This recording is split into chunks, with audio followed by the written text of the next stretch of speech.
Hey guys, M-Star here.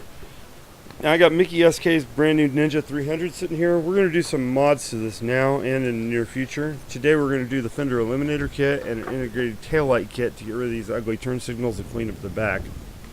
I'm not going to do a proper tutorial on this because there's already a tutorial up that's excellent. I'll put a link below, so if you need to nut by nut and want to see that, I recommend that. In his video, he used the name brand kit, and those cost, well, they cost whatever they cost. I went the cheaper route and got one of the ones off eBay, offshore, whatever. Long term, I don't know how well this is going to hold up, so come back in a year or whatever, and I'll let you know how that held up for me. Today, I'm going to talk to you, though, about a few of the minor hiccups that I did have with this cheaper kit. For starters, you don't get a blinker unit with this or any resistors. So going from the stock OEM bulbs, which are standard style bulbs, to LED will cause your blinkers to have issues. A lot of times they'll just blink too fast, or in this case they just stay on solid. So you'll have to change the blinker unit or put some resistors in. I went the easy way and just put a different blinker unit in it. I'll put a link below for the light and the blinker unit for that on where I got those.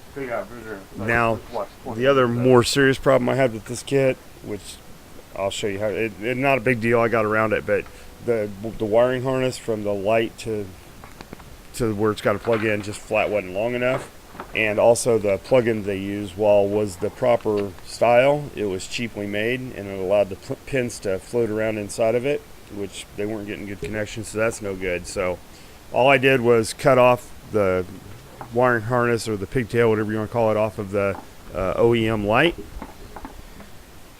and then cut off a section of this aftermarket one, spliced them together, soldered it up, wrapped it, and now I have enough length, and I have the OEM plug, which is a good plug. Plug it in, everything works great.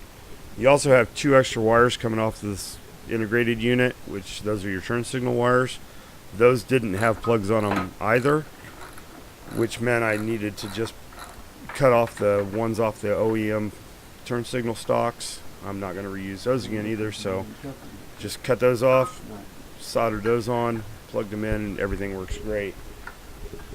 Now, this is just a quick little peek. I'm going to show you everything all together in the weeks to come. I'm real excited to bring this to you. I know Mickey's real excited to show off her bike, so make sure you come back, check those out, like and subscribe.